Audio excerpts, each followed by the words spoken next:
Well, hello everybody, and welcome to this great tavern. Yo, Ben, can you quiet it down over there? I'm trying to tell a story. Can you play a little quieter? Tone it down a little bit. Maurice, I'm telling you. Oh, okay, that's a little bit better, everybody. Sorry, everybody. Well, welcome to this great Adventurers Tavern, adventurers. I hear you came in to hear a great story of wonders. Okay, let me tell you guys something. I'm a terrible writer, and yes, but I am here to tell a story. Many of you probably have come here to ask about this great story. Well, I'm going to tell it to you. I do have one story that is kind of not fully written yet. But, of course, many have always inquired about it. So let's start with some great things. Let me get out of this busy tavern. This band is a little bit loud, don't you think? Maybe not. Maurice! I don't know. Maurice over there is a great flute player.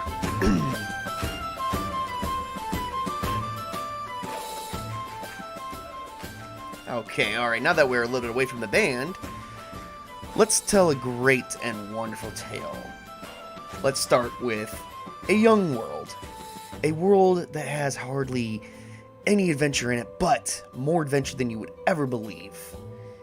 It's kind of like the box is bigger on the inside than the outside type of thing. So, here we go. I'm going to tell you about a realm full of magic and wonder, and young people, a bunch of young races, and old all at the same time. Young and new kingdoms, old and ancient legends of lore. I'm going to tell you about the realm of Paramoor.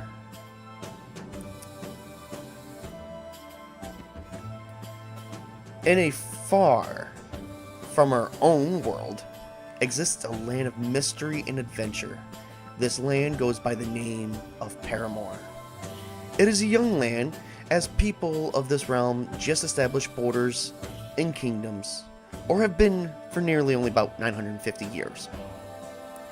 The land of Paramoor is largely unexplored, but the realm has one sun and 2 moons, which makes for romantic evenings at night.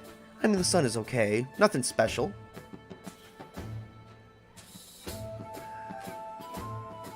But the moons, however, are a little bit different. The sun is nothing special, as I mentioned, but the world has come to name their 2 moons.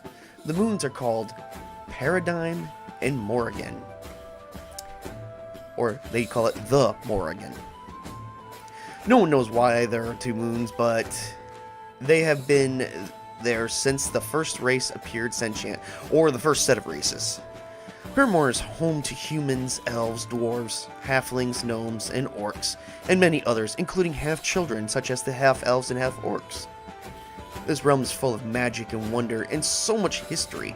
There is so much to go on and on about, as the societies of Paramoor have established economic, military defense, trading, and building diplomatic relations with one another, and it also has magic. Magic is very key to this.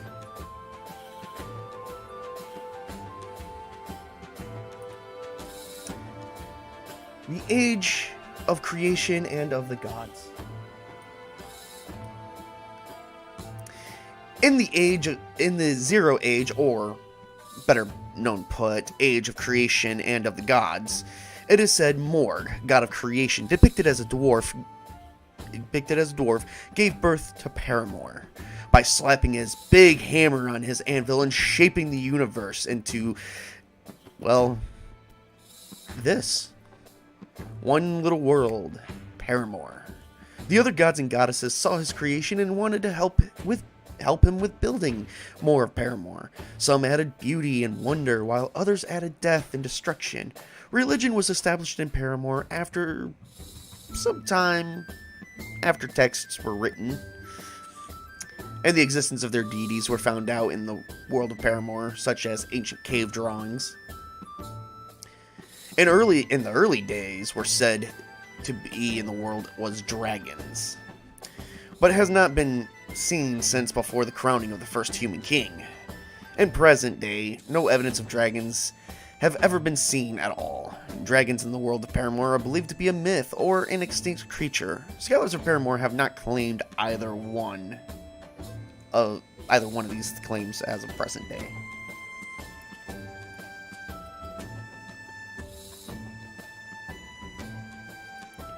The crowning of the first king, or is said to be the first king. Like I said, loose history here, everybody.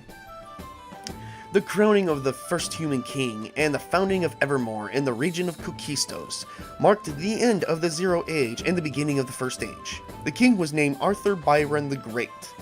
Around this time, King Arthur Byron the Great received his name for opening diplomatic relations with the elves of Elfheim, the dwarves of Garu'dan, even the orcs of the Forbidden Lands of the North.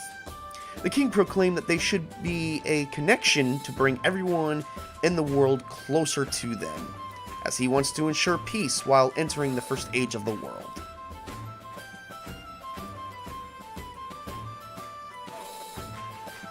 The present. However, not everyone had the vision of King Arthur Byron the Great,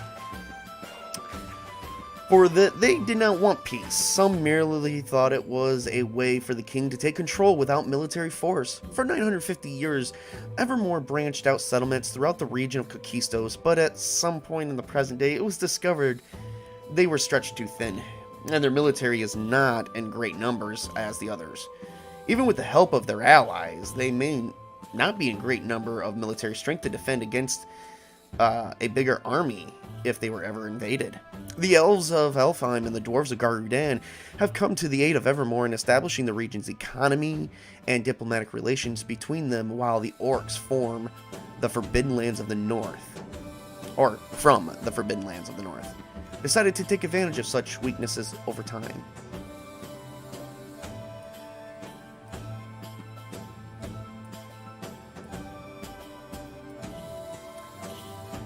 The elves of Elfheim. The elves have settled in thick forests that they named Elfheim. It is homeland to the elves, and many elves have branched from Elfheim outward to the parts of Kokestos. Elfheim is very rich with vegetation for the elves and is very beautiful. Elves are very accustomed to the wilderness and the dangers of the forests, more so than any other race. They are at peace with humans and dwarves and other races of the world. Some elves find them rather annoying, as they are the longest living race, but some find curiosity from them as well. Some elves have been known to blend with humans out of mere curiosity, and humans are very accepting of this, as they do find elves to be the most beautiful creature that has ever graced the world.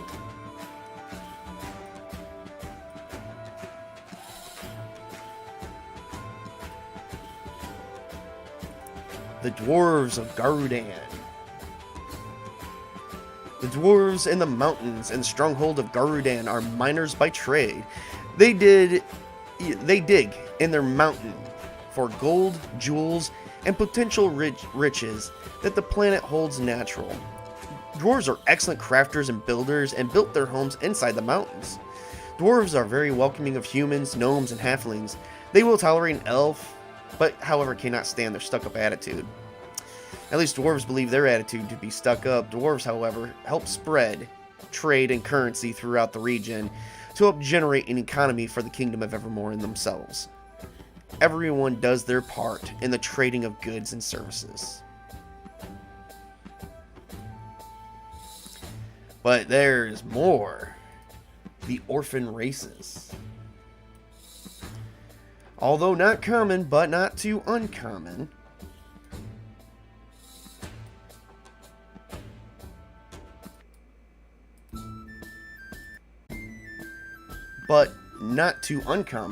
you will meet a gnome or halfling. They have They have many of them. There are many gnomes and halflings living in Evermoor, Elfheim, and Garu'dan, and even Forbidden Lands to the north. There might be enough to have a small community, but no more than a mere thorp.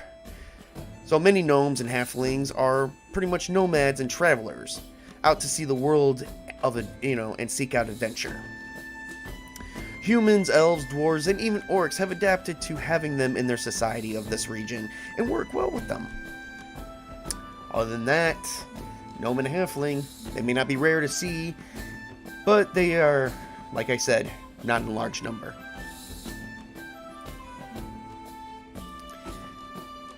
And that brings us the orcs of the Forbidden Lands to the north. Orcs of the Forbidden Lands to the north are at times hostile of others due to claiming land without proper battle. Orcs at times are brutal and barbaric. However, some orcs have made peace with the others to travel and be a part of the economic growth of the region of Kokestos. Orcs have been known to blend with humans from time to time, making half-breeds of humans and orcs. Those orcs, at times, are looked down upon as they allowed themselves to be seduced by the looks and charisma of a human. Even other humans have been known to be judged at this at times. The truth is, there might have been happy union between orcs and humans in this manner, but at times they have not been. Orcs have made their homes in the mountains that were deemed forbidden lands of the north, as they are very dangerous to travel in and do not support any vegetation, making life there very difficult, as well as the orcs are safeguarding what they believe is theirs by right. Rather short story, don't you think? Or maybe there's more to uncover. Spoilers. Unfortunately, you guys will have to seek the rest. This is what this humble bard has so far. Of course, if there's any questions, you could just seek out adventure yourself. Go into these lands and look at their wonder. This is all I have for today, everybody. Meanwhile, kick back, sit back, and enjoy a drink of the tavern. Barmaid, I would like some... Ooh, you know what? Dwarven ale seems very happy at this time. Let's move back closer to the music, shall we?